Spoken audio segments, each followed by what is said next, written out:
皆さんこんにちは。こんにちは。僕たちは DIY したハイエースで日本一周している夫婦です。現在宮城県です。本日宮城県最終日になります。はい。今回は塩釜市で美味しい海鮮を食べたり、仙台市の観光スポットを回ったりしたいと思います。大イベントもございます。山登りをします。今日は登山をしようと思ってるので、盛りだくさんなんですけどね。しっかり準備して、ちょっと時間かかると思うので、今日は夜までしっかり観光していきたいと思います。はい。ちょっとその前に寿司屋にさっき行ったんですけども、今日は臨時休業ということで、明日も一回リベンジしようと思います。はい。お寿司屋さんの様子は別日に撮影しておりますので、ここはどうしても外せなかったんです。ということを分かっていただきたいと思います。それでは今回もよろしくお願いします。今、宮城県の塩釜市を出発しました。これから寄山へ登山をしに向かいます。今日も天気がすごい良くて登山日和だと思います。前回は登頂しきれませんでしたので、そうだよね。登頂できてないもんね、私たち。山頂まで行けてないから、今回は山頂までぜひ行きたいなと思って気合い入れて。そうだね。気合い入れてる。ご飯を食べたところです。コンビニご飯。そう。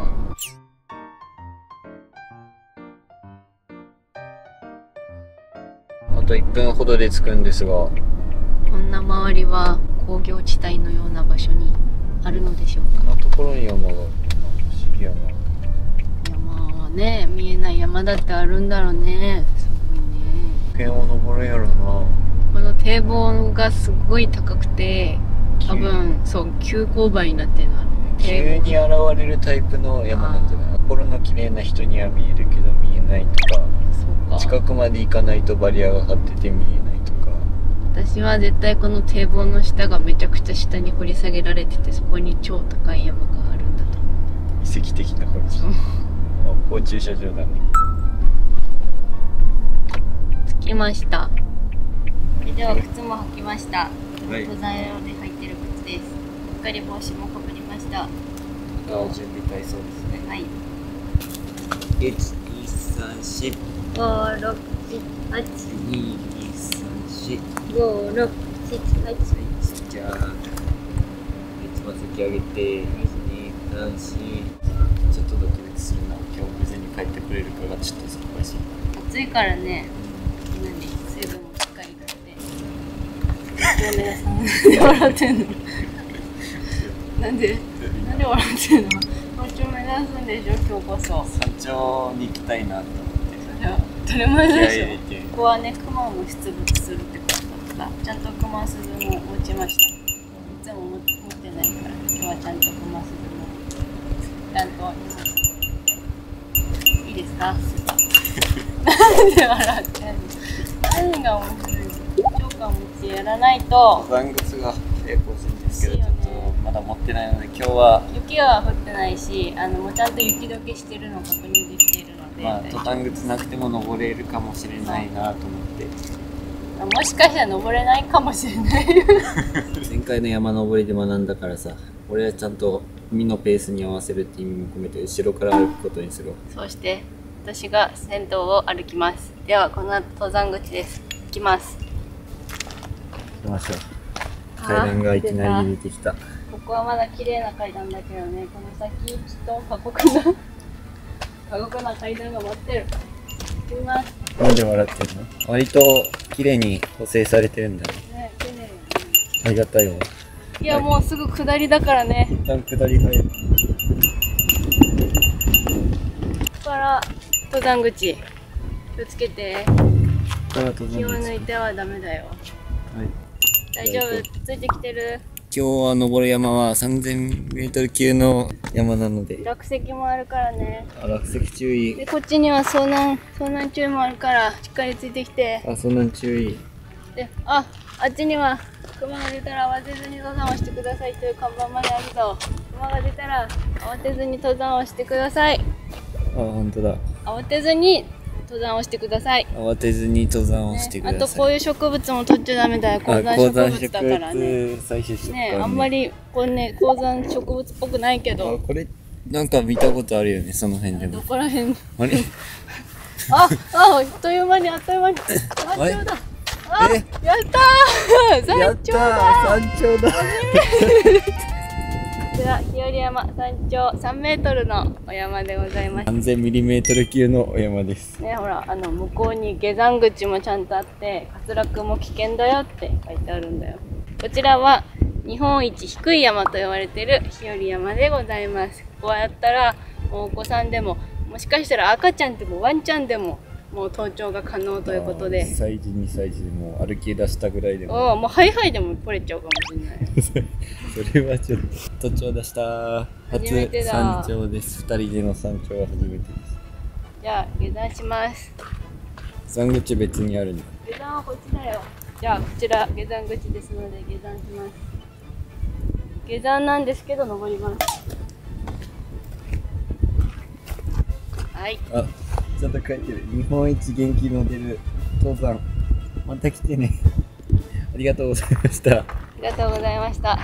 もう完全装備だったから余裕だったわ、やっぱり。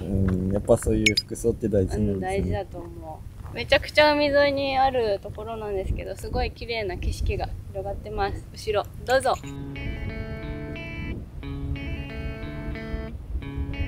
海です。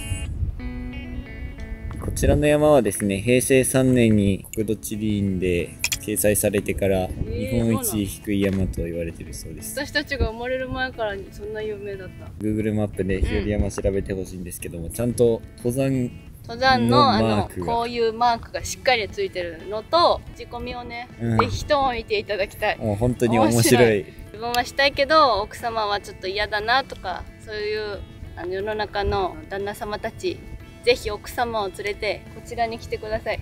これだったらきっと気分よく、暑くてイライラすることもなく、疲れてヘトヘトですることもなく、仲良く登山ができますので、確かにそれは言えてます。これを機に登山してみましょう。堤防よりも低い山だったっていう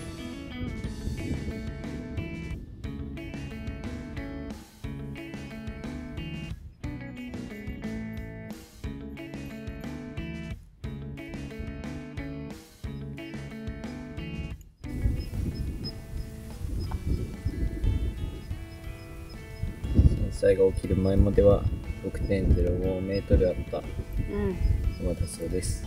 山開きもありまして、皆さんご注意ください。7月7日から天決行ということで、雨でもちゃんとみんなでこうやって登るんだ。すごい。このイベントちょっと参加したいよね。話しておきますと、駐車場がありまして、その横にもちゃんとトイレまでついています。綺麗にしてあってすごく助かりました。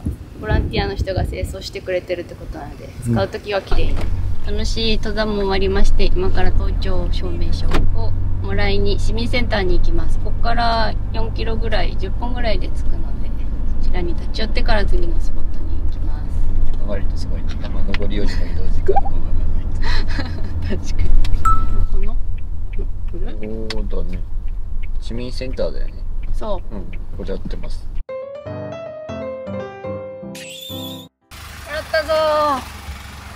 証明書だぞ。やったぞ。日付と名前とどこから来たか、何で知ったかみたいなのを書いてもらったんだけど、1月20日登頂証明書です。でこの中ぜひ来てみてほしいなって思ったのが、その震災の実際被害に遭った地区だから、写真とか新聞記事とかも置いてあって、ここがどんな感じで復興していったのかとか、この日和山についてとかもこういろいろ資料があったので、すごく面白かったです。伝えとかによると、江戸時代に低山運河の掘削作業で出た土砂を積み上げてできた、人工的に作られた山が日和山っていうことらしい。土砂などが積み上げられてできた山が長い時間をかけて周囲の風景に溶け込むと山として認定されることがあるらしい。その山が日和山なんだって。もともと日和山は日本一低い山って認定されたんだけど、6.05 メートルの時点で。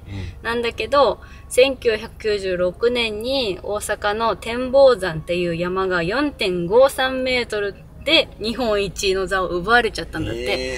大阪の方ご存知でしたか？だったんだけど、で今回のこの震災311があってから、まあ、3メートルまでその削られちゃって3メートルになったってことで返り咲きをしたと。こんな歴史があるんだっていうのがすごく面白くて、やっぱり地元の方もあれを震災遺構として残そうって言って、ああやって綺麗にやっぱまた整備して残したと。もうあそこら辺周囲何もなかったけど、やっぱもう街も全部消えちゃったから、ああいう工場地帯みたいになってしまったということみたいです。もともとはそこら辺も民家とかたくさんあったみたいなんですけど。なんかすごく良かったです。ぜひ。その面白いだけじゃなくて、そういったところも学べるので、ぜひ市民センターでこれももらいながら、はい、勉強です。はい、歴史について学びたらどうでしょうか。それでは今からまた移動しまして、一旦今日の夜のデザートを買いに向かいたいと思います。お茶の井桁と言われるところ。デザートのデザートを買いに歌の井桁で行けてけど。デザート食べたた、カタタトトトその後とでコーヒー入れるって。今日コーヒー入れるって。はい。そしてとってどうすって新しい言語です。どげする。無理でしょ、それわかる。どんげする。はい。どんげするとはどうするってことです。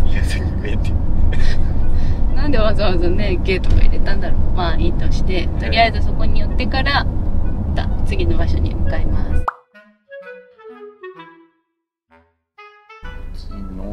去年もこんがり北海道で焼けたけど、今年もまあ焼けたな。去年ほどは焼けてないんじゃない？あ、そう。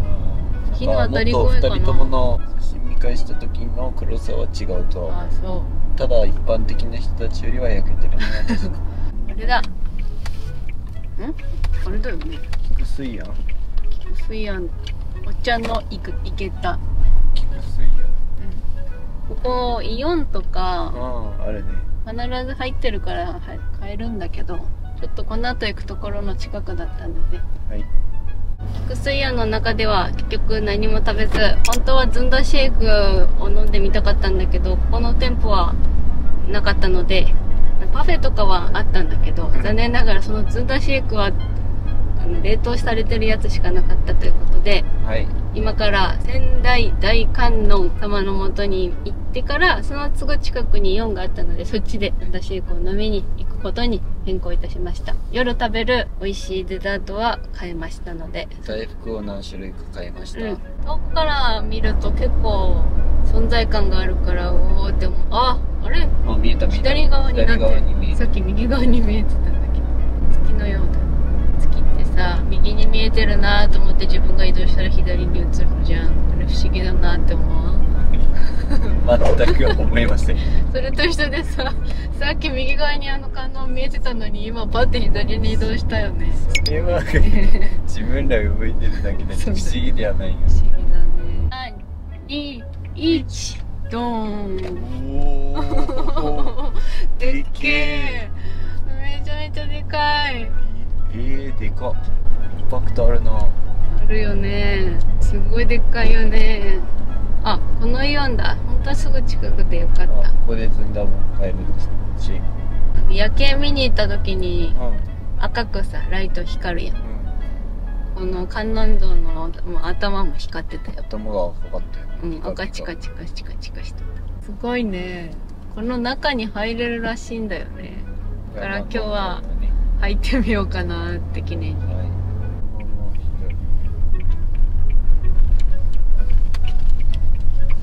止められたらこれになるとこあるんだ。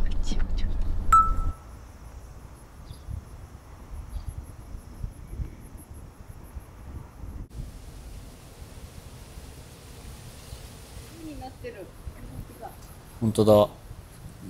大きさが100メートルということだったんですけど、体の中にはエレベーターもございますということで、はい。すごいよ、入るんだよ、体の中。失礼します。すげえ。上からこうぶら下がっていってからやった。ね、ロープでやってたんだ。すげえ。家内安全開運もいただけます。お守りが。こちらを一周してからエレベーターで一番上まで行きます。そこから螺旋階段を歩いて降りながら仏様を見ていくという流れです。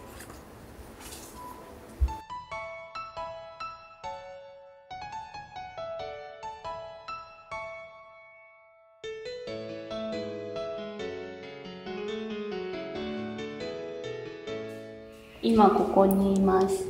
12階が一番上。左肩に行って、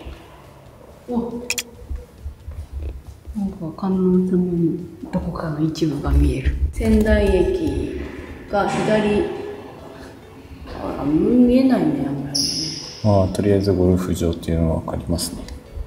とりあえず一番上までっていうよりかは肩までってことなので。一番上は肩まで。顔の部分まではいけなかったみたい。ここから階段で降りていきます。綺麗だよ。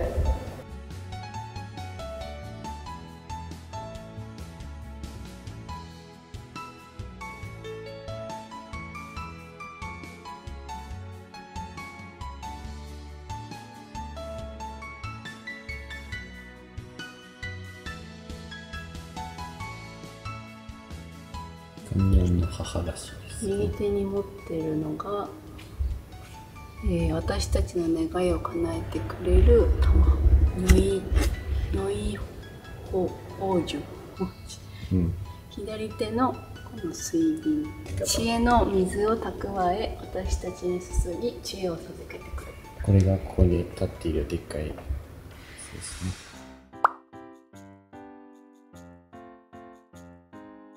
仙台大観音像の中はですね、なんか大観音様の中にいるかっていう感覚は全然なくて、全然なかったね。それぐらい広かったし、百発体の菩薩やら明王やら仏様がいっぱいいらっしゃった。それ一個一個見て歩いたんですけど、簡単な文章も書いてあって説明も書いてあって、見れば見るほど脳を使っているなっていう感覚になりまして、すごく楽しかったな、私的には。日本史とか世界史とかよりも頭に入ってきやすかったと思いました。割と夏は暑いと思います。で冬はおそらく寒いと思います。冷暖房はないね。ずんだシェイクなんですけど、近くにあったイオンの中には持ち帰り用しかなくて、そのままで飲めるのがなかったから、ちょっとまたさらに10分ぐらいでさっきのお店があったので、その必ず飲める用のシェイクがあるわけじゃないということが分かりました。今日飲んだやつはちょっとスタバとかフラペチーノ系の最後の吸いづらくなるみたいな感じのこう塊になるタイプで、滑らかさはあんまないけど、枝豆のつぶつぶ感とあんますぎなくて、枝豆の風味も抑えられててすごく美味しかったです。車内です。はい、練習作業とかしまして、夜ご飯も食べて、夜のデザートの時間となりました。デザートのお供にするコーヒーをご紹介したいと思います。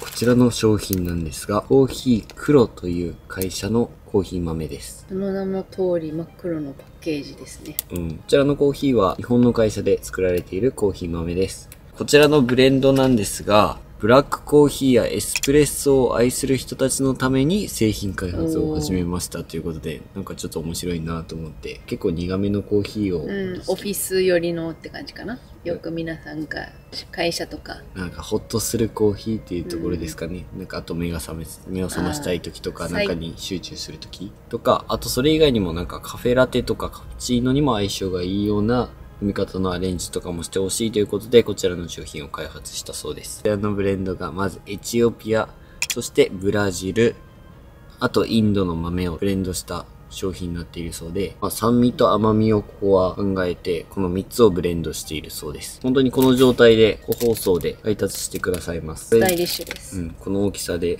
平たくて 100g 分のコーヒー豆が入っているところで、確かに袋大きいなという印象ですね。これいいなって思ったところがですね、中身が結構美味しく飲める手順書きっていうところで、ペーパードリップ、フレンチプレス、マキネッタでの場合、アイスコーヒーの場合ということで、飲み方が結構具体的に書いてあるんですよ。これを基準にコーヒーを入れればある程度同じようにコーヒーの味を出すことができるのかなと思って、これだけ具体的に書いたものが入っているのっていうのは珍しいので、自分的にもそこは感心したところです。入れ方は知ってるのが当たり前っていう感じで届くので、どちらかというと。そうだね。なんかここまで入れ方が丁寧にっていうのは本当初めて見るタイプです。こちらの中にはちょっと QR コードを隠しますけども、購入者限定ということで、この黒の商品がいつでも 20% オフクーポンっていうのがついているようなので、まあ次からは常に 20% オフで購入できるっていうところですね。まあ大体コーヒー豆の値段っていくらぐらいかっていう想像つきますか？コーヒー店でさ、でも1000円はする。1000円はするよね。1000円は1500円ぐらいするのかな、こちらの商品は 100g900 円から販売されているということです。いかがでしょうか？安いと思います。まあちょうどいいぐらいの値段かなって勝手に思ってます。で、まあ 200g になると1680円で買うことができるということで。じゃあ、まあグラム数によって変わってくるから、少しずつ安くなっていくような販売になってます。それでは、アイスコーヒー作ってまいります。アイスコーヒーなの？はい。実はもうこれ2袋分ぐらい僕ら開けて飲んでまして、実際に飲んでてすごくお気に入りだったので今回ご紹介させていただいております。こちらの焙煎度具合に関してはフルシティローストっていうことみたいで、中入りよりも焙煎されたものになると思います。この袋に関してはすごくスタイリッシュでいいんだけど、自分としてはニスタン感がもしなかったとしても、ある程度の期間保管できるようにジップロックがついてたらありがたいなっていうのは正直思います。こうやって何かに移しきらないと豆自体が酸化したりとか劣化してしまう原因になってしまうので、できたらね、もう開けたら終わりじゃなくてこうジップロックできるとすごくありがたいなっていうのはあります。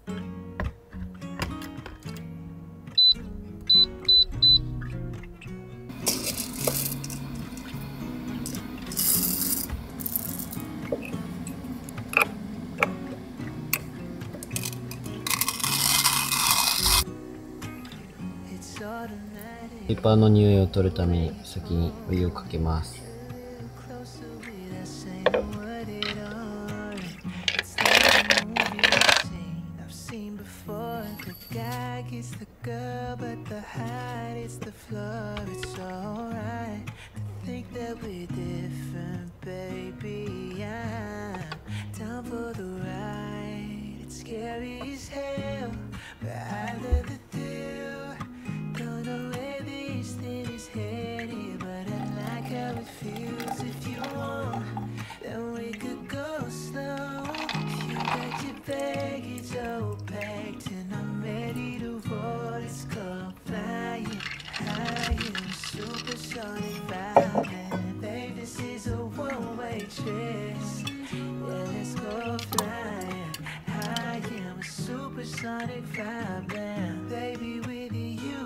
それでは宮城県の最後の夜にコーヒーで乾杯。乾杯。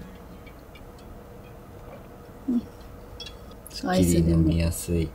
アイスでも美味しい。コクはあるんだけど苦味は少なくて、そうだね。酸味もない。そう、酸味も強くなくて、ほっと一息つきたい時に飲みたいなって思う。すごいすっきり飲める、ごくごく飲めるコーヒーかなと思います。だからいただきます。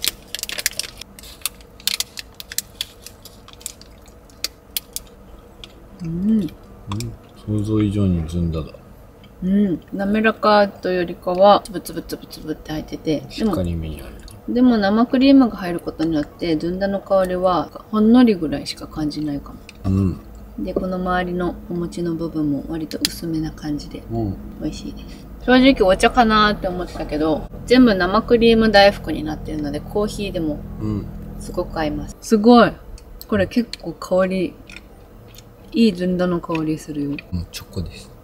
甘いチョコ。匂いはすごいずんだだよ。香りだけでした。だから食べやすいと思う。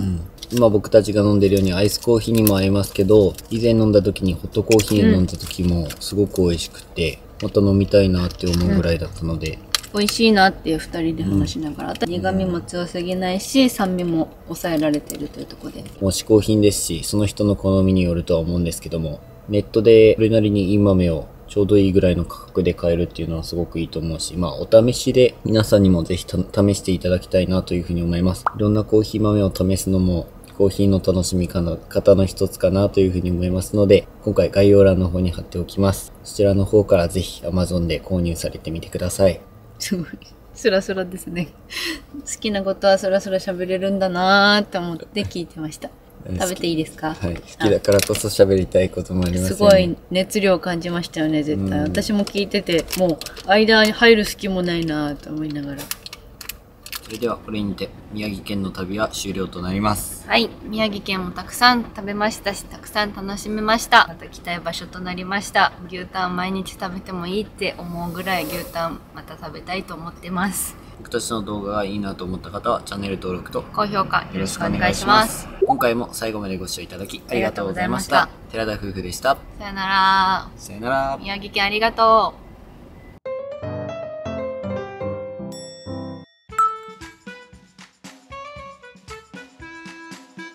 やった、開いてたぞ。これ食べるだけリベンジできます。何組目？ 1,2,3,4,5,6,7,8 組目です。10時で。おお。11時で開店なんですけど、1時間前で思います。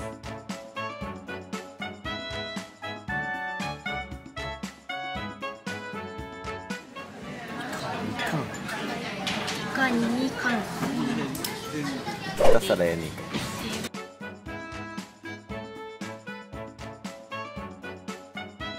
ママネ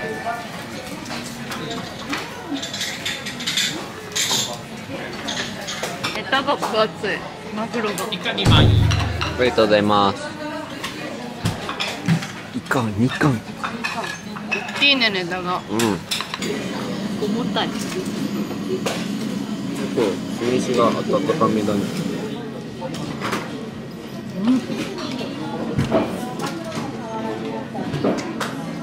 すごい。ずっしり。大きいよ。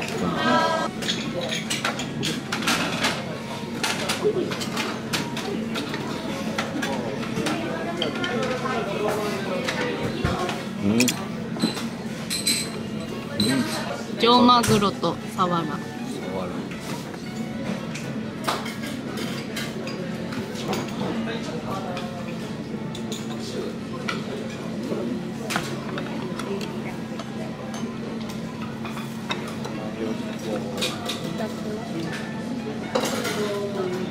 わさび。